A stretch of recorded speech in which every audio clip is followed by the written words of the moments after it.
Okay. Well, welcome everybody to the EEAI Vision 2020 conference. This session is part of the K through 12 formal education track and is titled Middle School Students in the River, Literally. Thank you, NIPSCO, Mary Lee Environmental Center of Goshen College, and the North American Association of Environmental Education for sponsoring the conference. Please mute your sound and feel free to use the chat for questions, or comments, or to share something relevant to the presentation. We'll open for questions at the end, but if you want to ask a question throughout the presentation, feel free to unmute yourself. You'll be able to unmute yourself and ask a question. Just do me a favor, and if you aren't interacting or asking a question, make sure that you are muted so that way, you know, if your dog barks or you're cooking breakfast or something, we don't hear that. All right, so our presenters are Tom Enright and Jennifer Balsbaugh. Tom Enright is a Christ follower who has been blessed with a loving wife and 3 children. He obtained a bachelor's degree in natural resource management from Grand Valley State University and has worked in the parks and recreation field for 22 years, specializing in land management and environmental education. He currently works as the park superintendent for the town of Middlebury, Indiana. Jennifer Balsbaugh has been an 8th grade science teacher at Northridge Middle School for 12 years. She is taking this school year off to stay at home and work with her daughter who has some special needs. All right, it's all you guys. Okay. All right, good morning. Welcome everybody. This is an awesome thing to be able to sit in my bedroom here on my bed and talk about one of my most favorite things I get to do usually every year. This year we were able to do this because of COVID. So the next slide is kind of just gives us a little bit of us a little bit more. Oops, I went too fast. Hello, it's going. There we go. So a little bit more of our introduction, but and feel free, Jen, to talk a little bit more about yourself in this project. But for me, I've been working in environmental education. Definitely not full-time as a sense, because I've always had a lot of different hats. I've been a manager, superintendent, and things like that. So in some cases, especially where I'm at now in Middlebury, I don't have a lot of opportunities to do environmental ed. But the things that we do focus on are super important. And this program, this river study, river bend field trip, is without a doubt, I think, the biggest impact of environmental education that I have been involved in. So it's something I definitely look forward to every year. And I have been at Northridge Middle School. It's the only school I've taught at. I've always taught in 8th grade. And we started, I can't even remember how many times we've been on this field trip now. Tom, I don't know if you remember. But it's 6. Okay. I missed one because of having a baby, but otherwise I've been there. And it's one of my favorite days of the school year. I feel like kids don't get field trips as the older they get. So it's nice to take them out, and that it's local, it's their community, and getting them in the water and outside is important to me. So it's definitely one of my favorite things to do in the school year. All right, so Jen is going to talk us through these first set of slides, and a lot of this is the background stuff of how the school got started with it, and we tried to put as much stuff in here to really make this where you could take some of the details of how we actually built it, and then start it for yourself. Because I've been to sessions before and learned about it, but there's a lot of steps to getting something like this going. So hopefully this will be really helpful for you to go ahead and go on to the next step. So I'll let you go ahead, Jen. All right, so it started with my colleague, Erin Wagner. She was at a conference, maybe a hasty conference, some kind of conference, where she heard about this idea of taking the kids with Hoosier River Watch. And she talked with Tom. Tom had already had a relationship with our school, with the social studies department, and having the kids do civics projects for the parks department. And so Erin talked with Tom, and that first year she just took her team of kids, so 120 kids. They walked to the park, and they just did the River Watch portion of the field trip. And so that was kind of the guinea pig year. And then once that went pretty well, we decided that we wanted to do something for all of the 8th graders. It's really evolved into a really great trip. We take all 8th graders 3 different days. Each team goes on a different day. And then so half of the day the kids spend doing the Hoosier River Watch portion of the trip. And then the other half of the day, there are some extra activities to kind of that relate to what we're talking about, and to kind of fill the time for the day. So it takes a lot of people to run the trip. It is no small task. It is a lot of work. We always go in September, so as soon as school starts, we are like hitting the ground running with trying to get field trip stuff figured out. So it's all of the 8th graders from middle school, the Middlebury Parks Department, not just Tom, but his staff also helps for the day. We have Elkhart Soil and Water. They send some of their staff comes out and volunteers and works with the kids.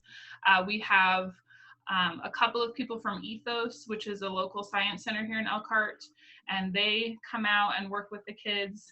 We use the Hoosier River Watch program. So they supply our materials that we need, and for some of our materials that we need for water testing, and then we submit our data to them, so they're a part of it. And then we have all of the 8th grade science teachers, lots of parent volunteers to help with some science stuff, and then just some logistics of running lunch and all of that. And then we also actually take other science teachers in the school, some of the 6th and 7th grade science teachers, and our administration has been really awesome. They let us get subs for those teachers for the day so that they can come and run some of the science stations. So it's a lot of people, but we've kind of gotten it to work out really well. It runs pretty smoothly. So our goals for the field trip is first to look at the water quality, because that's the Hoosier River Watch portion. Is our water in the Little Elkhart River running through Riverbend Park? What's the quality of it? While doing that, we're teaching the kids about water quality testing. So the 4 stations work together to give us a final look at our water quality. We also want to make the kids feel a part of the community. A lot of them have been to the park and been to the playground, but surprisingly, some of them have never been to the park or been to the playground. And so it's nice to get them into Middlebury and feeling a part of their community. And then one of my goals for the day is to make sure the kids play and have fun and be outside and be silly. And so that's definitely, a big part of it too. So to make it happen, it's lots and lots and lots of planning. We usually meet with Tom in August at some point to, kind of talk about things and refresh our memory on what's happening, and get some of the details worked out, make sure we have the adults that we need from Soil and Water and Ethos and all of that. And then lots of our prep time between the 8th grade science teachers is spent on planning. That, there's the field trip permission slip, there's the volunteer slips for bringing in items to take to the field trip.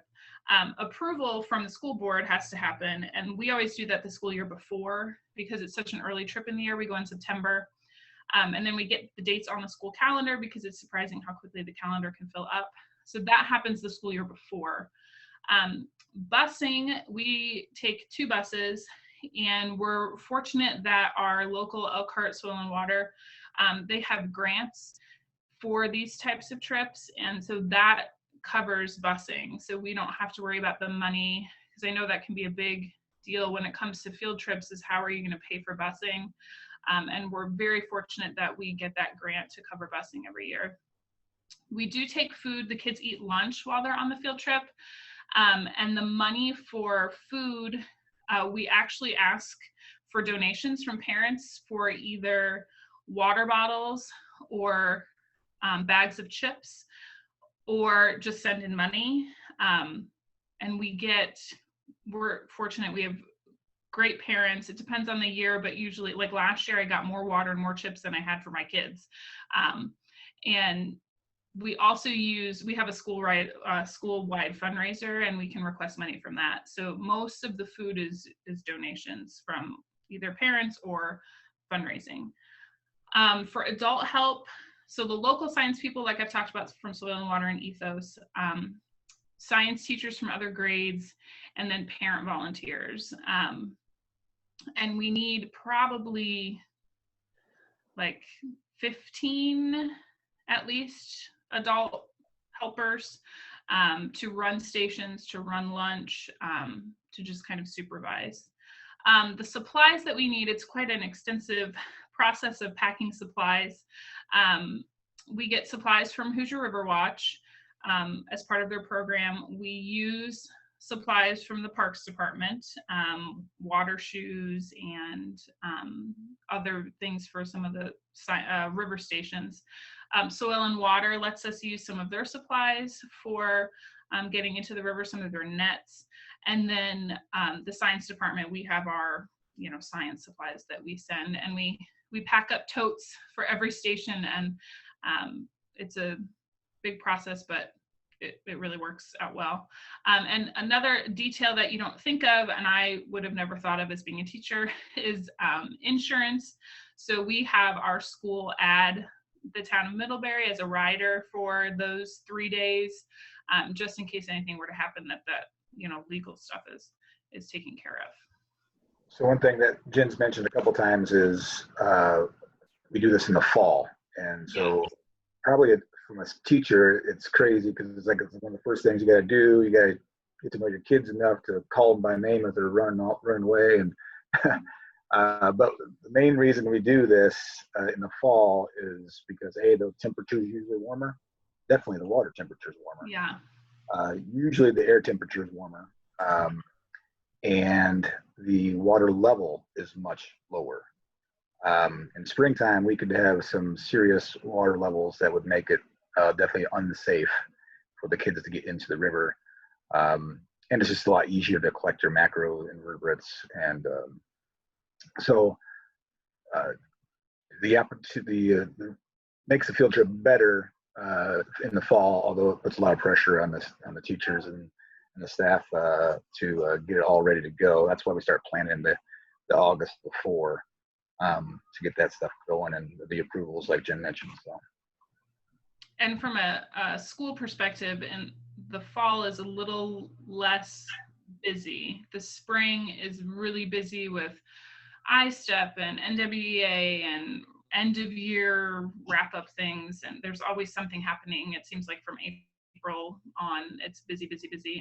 And so fall is a little quieter, and it works out nice to do it then. So some of the logistics, the details, if you want to do a field trip like this, depending on how many students you have, we do it on 3 different days. We have 3 8th grade teams, and so we take 1 team per day. So it's about 120 kids at the park each day. The way that we have it set up, you couldn't do much more than that. If you have smaller groups, you can definitely change how it happens. Smaller groups are nice, but this works too. So ahead of time, if I'm talking about just my team of students, I split them into 2 groups of 60. It works out. There's 4 teachers on my team for the 4 core subjects. Everybody has a homeroom, so 2 homerooms do stay together and do the river stations for the first half of the day. The other 2 homerooms do the other activities, and then after lunch, they all switch. And then we do spend class time ahead of time talking about the field trip, just going over why we're going, what the stations will look like. We do give them some directions. We know they won't remember it all. We'll have to say it again, but at least it'll be familiar to them on what will happen at each station. And then all of the rules for behavior, what they're expected, how they're expected to behave, rules for getting into the water, what that will look like, and then answering lots of questions about what they can and can't do while they're out there. Any questions so far before we keep going? We're going to go a little bit more into logistics here, but of what our day looks like. I think the next slide is kind of breaking down what we do, because like you can imagine 120 kids, it's kind of like herding cats.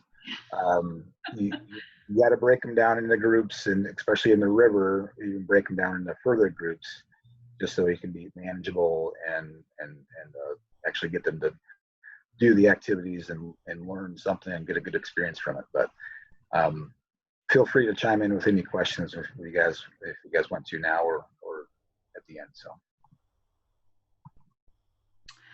So here's kind of the schedule of the day, and at the bottom, I think if there's a way for us to share this presentation later that you can access it, it's just a Google slide. I have a link here where I linked my actual schedule. So if this is something you're interested in doing, it would give you like a starting point for how to run the day. So one half of the day, the kids are at the river station. So that's the Hoosier River Watch portion of it. There's 4 stations. We break those 60 kids into groups of 15. And that really, to us, seems like the biggest number that you could do comfortably.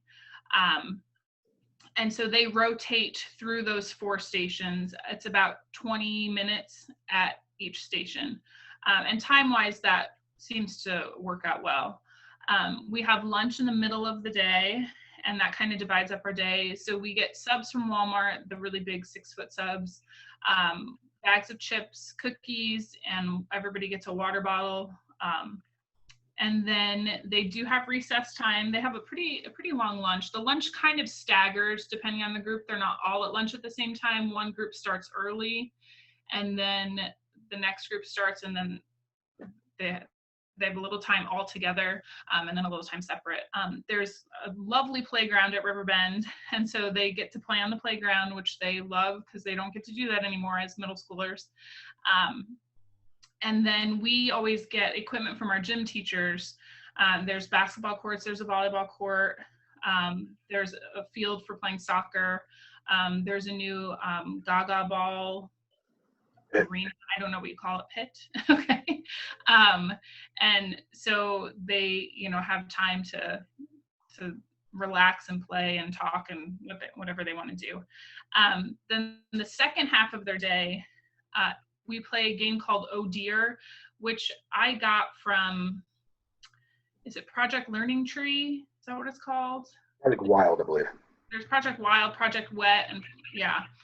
So it's one of those, it's a predator prey game where you look at resources and deer, and we collect data, and after the field trip, we take that data back and graph it, and then talk about predator prey relationships and resources. They also we started this recently, the nature hike scavenger hunt. There's some nice trails at Riverbend, and they go out looking for different things of nature. It's a little competition. Whoever's homeroom gets the most wins a prize. And then they also do projects for the Parks Department. So our 8th grade has a really strong civics program where they do civics projects in the community, and one of the groups they work with is the Parks Department. And so as our thank you to the Parks Department for letting us do this field trip, we want them to do some projects that Tom has. We've laid mulch, I know we've planted grass seed, we've painted things, we've picked up sticks, we've done whatever the Parks Department needs us to do. Then usually the leaves haven't fallen, so we don't rake much, but whatever we can do to show our appreciation to the Parks Department for letting us invade the park for the day.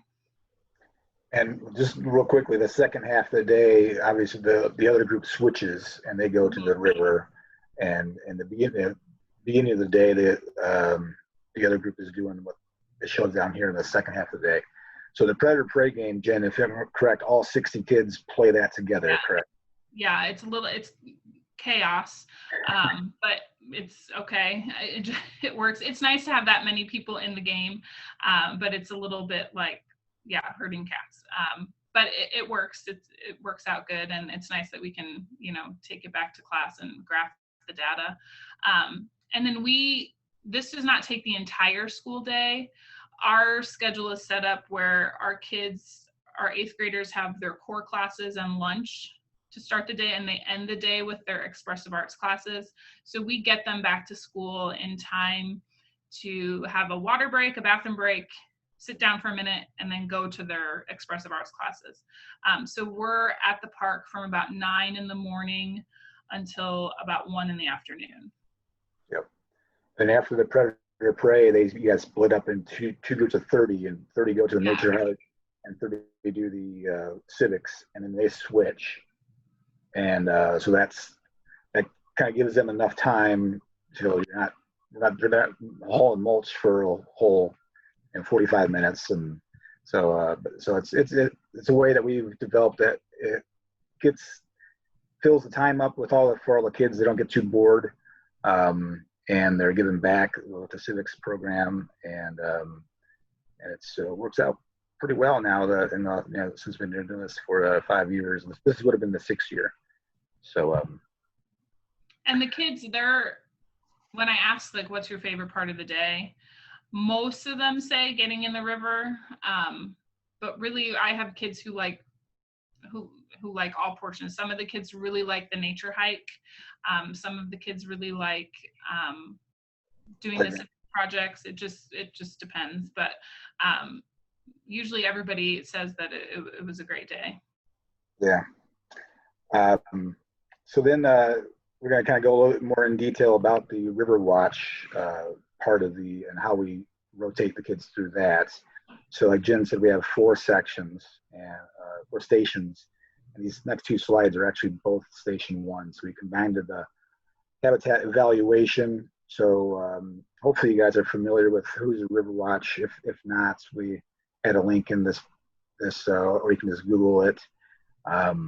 Usually there's a conservation district that will give trainings on this. I know all the teachers after the first year that Erin did it with her own class, then all the 3 or 4 main science teachers went through the training that summer, I think. And we're all ready to go for the next year.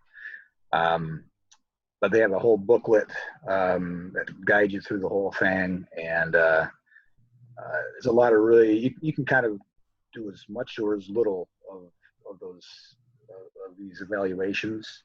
In fact, you don't have to do all the tests, and you can submit whatever you get completed onto the River Watch database. But so habitat evaluation is basically looking at the river, looking at the substrate, rocks versus sand, gravels. If you have logs in the river, shade in the river. So you're looking at the physical characteristics of the river, and they try to make it as much as objective as possible for the data sheets that they're filling out. And here's a data sheet on the slide there, and a little bit of it is subjective, but like I said, as much as possible, they've made it as objective as possible. So, and it just gets the kids out there to actually look and see what's in the river and how wide the corridor is, the riparian zone, and things like that. So we have that in section 1. We combine that with the chemical analysis. So we have 15 kids in this group. So usually about half of them will go off and do the physical area and just start filling in that form, and the other half will start the chemical analysis. And usually, if we have time, we can get them to switch. Mm-hmm. And we usually have a teacher leading this station, especially with the chemical analysis there. We have to make sure we're doing all the correct testing the correct way, the water temp, the pH, dissolved oxygen, nitrates, and turbidity. Here they're filling up a turbidity tube. So those 2 stations are together, and you can see we usually put up a tent, a canopy, and we have some tables there, and all the supplies are ready to go. Of course, before the kids get there, me and my staff and some of the teachers, we're definitely getting there early, getting it all set up and ready to go, and praying for good weather. So. And I will say at this station, the chemical analysis is where we do most of what Hoosier River Watch asks for. There's a couple tests that we don't do just because of the logistics of doing it at the park. The one I remember for sure we don't do is E. coli. We did that one year, but then you have to grow the E. coli like in your back room, and we thought that maybe wasn't a great idea for school. And so that is when we don't do, but it's okay with the Hoosier River Watch. You can, whatever tests you do, you just submit onto the website and they'll take the data that you have collected. So that's an sure. Definitely. So there's a lot going on in this station, and it's because we combined those two together, the chemical and the physical characteristics of the river. So definitely not sitting around waiting around with this one. So and this one, you definitely want a science teacher for the chemical part. A parent volunteer is okay for the habitat evaluation, the survey, but someone with science training, even if it's not a teacher, someone with science background to do the chemical part is helpful. It is. They do have steps on the chemical, kits. That's pretty, you read through those, it's pretty self-explanatory, but it's still good to have someone there that's done this before and can understand some of the scientific steps. So station two is collecting the macros. So this is where they get the first chance of getting in the water. Although the station one, we do have to take some water samples for the chemical tests. And but this one, they're actually really getting in the water. They're finding out where these critters, first of all, they're finding out what they are. What is a macroinvertebrate? So that's the first question we ask them. And so we talk about, they're macro meaning small, but not micro. You can see them with your eye, and invertebrate with no backbones. And so then we're getting in there and showing them how to sample. Usually this station for us, we've had John from the Ethos Science Center helping us out a lot with this, and the volunteers from or not the volunteers, but the workers from the Soil and Water Conservation District are helping us to get down with the students into the river, and using the dip nets and showing different sampling methods, showing different sampling sites. So we're trying to get all the different sites in the river, your leaf packs, your gravel, your under the banks, scraping stuff off of logs and rocks, and trying to get all the different areas where these different critters are going to be hanging out, and kind of trying to educate to them a little bit in a short period of time of these different areas are like different habitats where you'll find different critters.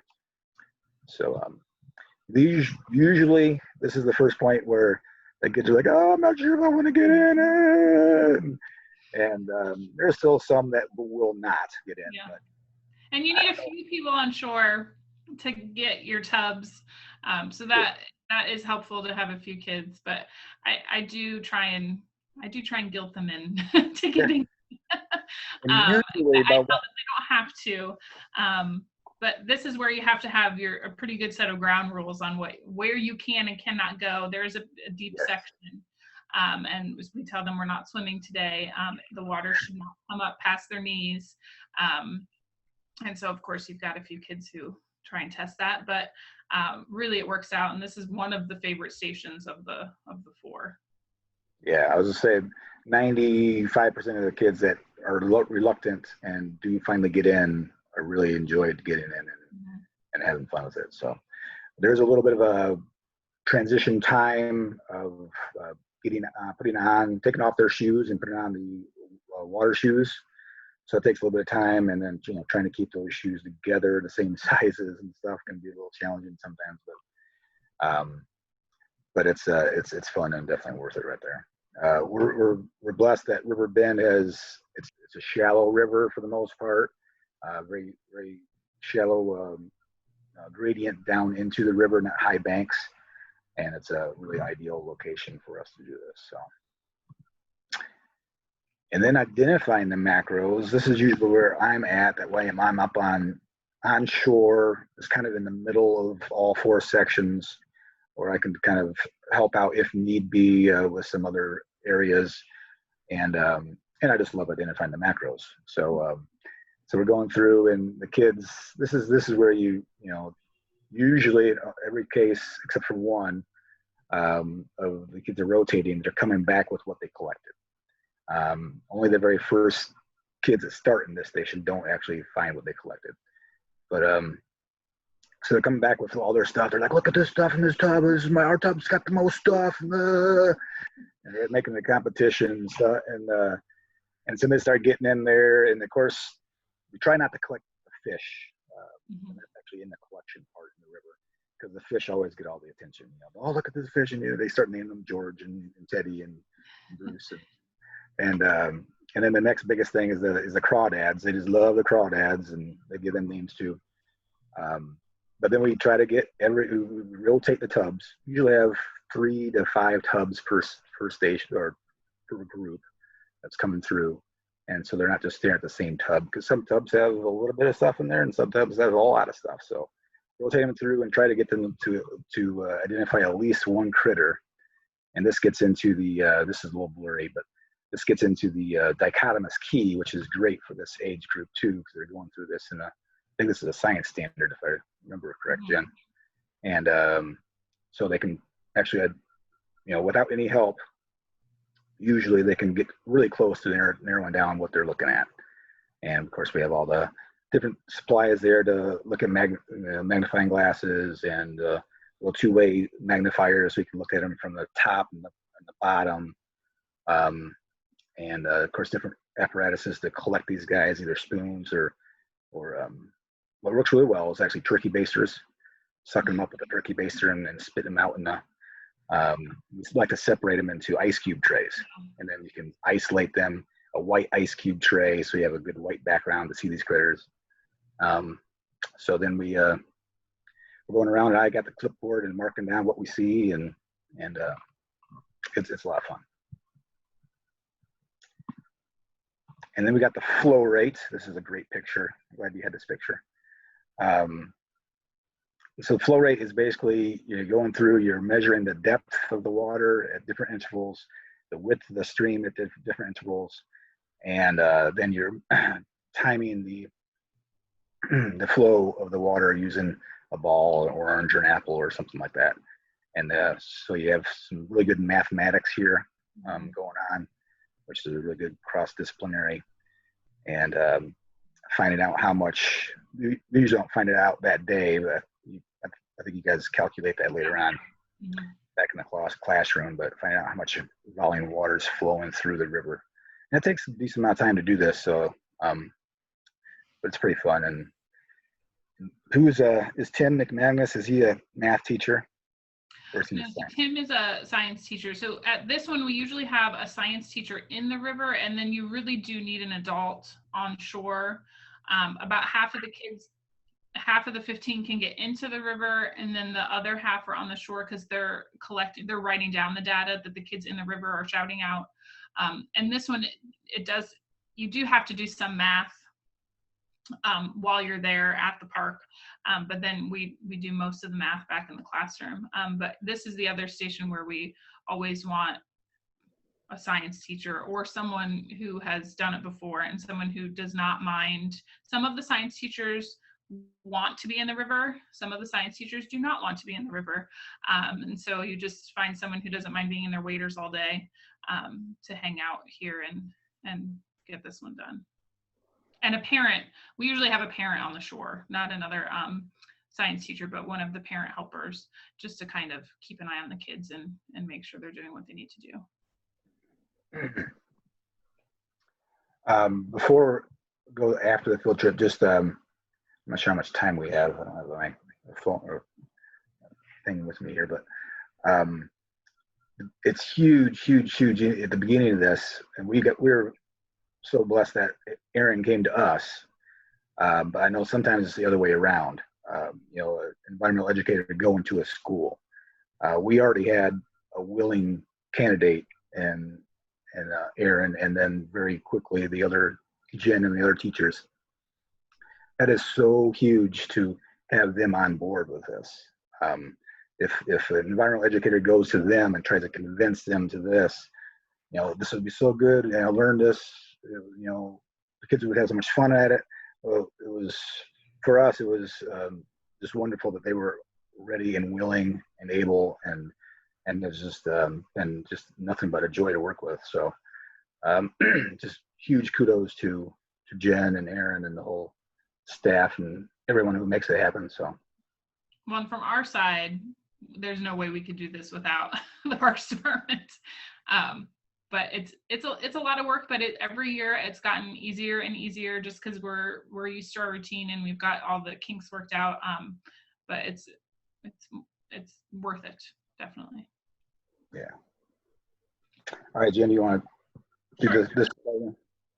So after the field trip, when we're back in the classroom, either that next day or kind of whenever it works in the schedule, we go over all of the data. So I take all of the papers from the river stations, and we don't look at every single one of them. I kind of take all of them and average them and make a master. So the kids are only looking at 4 pieces of paper. And we go through each station and do the calculations that you have to do. And we talk about what it means and what values we get if they're good or not good. Usually all of our data shows that the Little Elkhart River is a healthy river. We get good numbers. And we talk about where would places be where the water might not be so great. We talk about what's on the shore. We have a park on one side. We do have houses on the other, but we don't have farmland. What would it look like if we had farmland on one side of the river or both sides of the river? Because at that point in the year, we are doing our environmental section. So it does tie in well with what we're talking about during that part of the year. I then go and enter all of our data onto the Hoosier River Watch website. And the stipulations with Hoosier River Watch is that you do 4 tests a year. That's what they want you to do. And that way they'll give you the chemical supplies for your next year.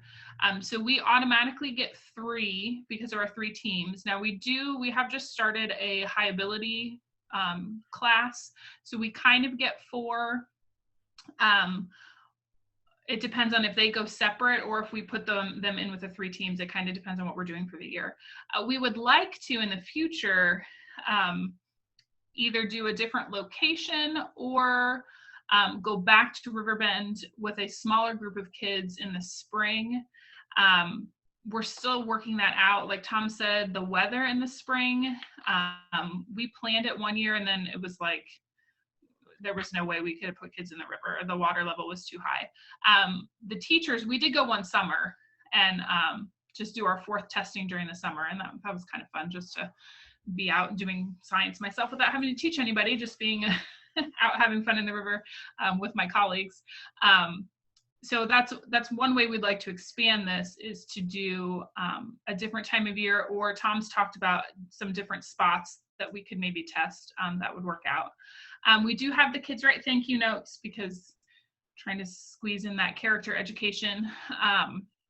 And so thank you notes to all of the volunteers, to the parents. So that's how we wrap it up with the kids. With the adults, we meet with Tom again usually and talk about what went well, what didn't go well. We talk to the other science teachers and ask them if we need to change anything to make things easier for them the next year. And we try and write everything down so that come August, we remember what it was that we wanted to change. So it's just kind of wrap up, evaluate, make changes for the next year. So what Jim mentioned about kind of combining averaging the data. So in the river sections, so we split them into 4 different groups. So each group has their own data sheets. And so that's what she was mentioning. All 4 of those come together. So instead of looking at a whole bunch of different pieces of paper, she kind of averages them all together for her session, her group, or for kids. And the other science teachers do the same thing because we have them all labeled and ready to go, and the teachers do that. And then the expansion part of possibly looking at another section either of the Little Elkhart River, or ideally another river, because we're blessed that the Elkhart River is usually very, very clean as far as as far as these tests that we do. It's usually very clear. It's actually considered a really high cool water stream trout. Brown trout are reproducing in this stream, so that tells you a lot just that alone. So comparing this relatively really high quality river, try to find something that's a little more degraded, not as just something totally different for a big a nice contrast. Haven't figured exactly out where that would be yet, and if we would be able to do the logistics like we do at River Bend, because it is so convenient at River Bend with all the accessories close by, and parking lots and restrooms and playground and all that stuff. So but that's kind of where we're trying to take this to the next step at some point. So I think that's all we had. Do we have another slide on there?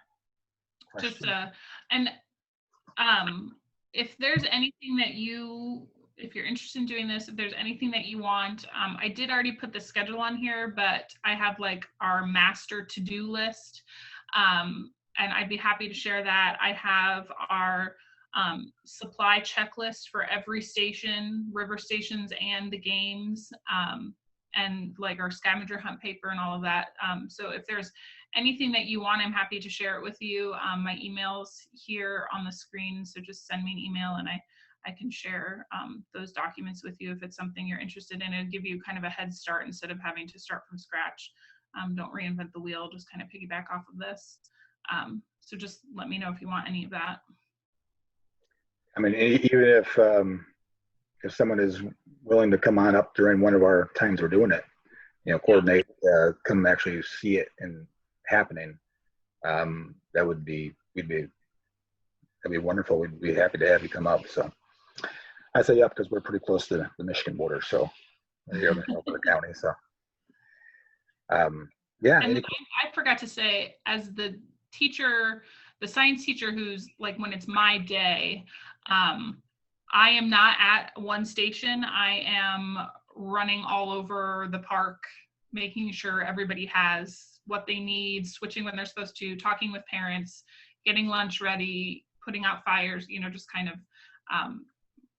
being the head person to make sure everything as a whole looks good. It's, I get a lot of steps that day, but it's really fun. And luckily we've had good weather. Yeah. We've never had to cancel because the rain date just isn't, there's too many pieces to try and have a rain date. So we've been really, really fortunate that the weather has held out. Sometimes it's a little chilly in the morning, but we've been really, really lucky with weather. And you did mention just a little bit ago about someone to remind someone of the times of changing. That's even more important in the river study because we're rotating 4 times every 20 minutes. So having just one person walking around, just kind of checking in, making sure all 4 stations are doing okay. Then they have all their supplies, they don't need anything.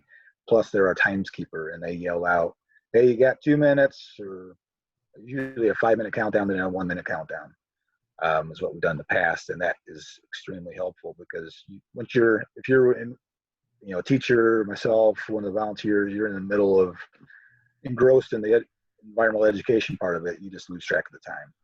And so that is a huge component to stay on task and get all your timing done and get everything accomplished. So.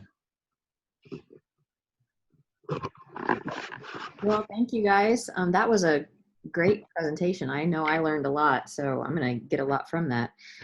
Now we have a few minutes for questions. So if anybody has any questions, feel free to unmute yourself and go for it.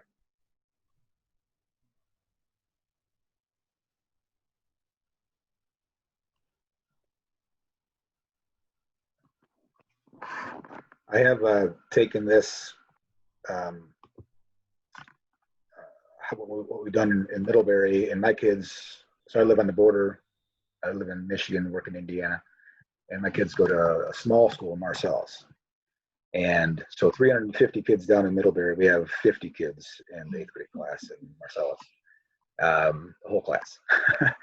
And so we last year took the 8th graders out to a local park and basically did the same thing, whole lot simpler. It's just 50 kids. So we did it all in one day. We even were able to work with the Pokagon tribe of Indians, who have a whole biology section, water biology section, and they actually shocked the river for us with electric currents, and were able to do a fish shocking or electroshocking presentation and brought fish out of the river. And so that was even an added bonus, just because they only had to do it once, where in Middlebury you'd have to do it 3 times. So it worked really well using the same model. And as you can imagine, it's just simplified with less kids and less days. So.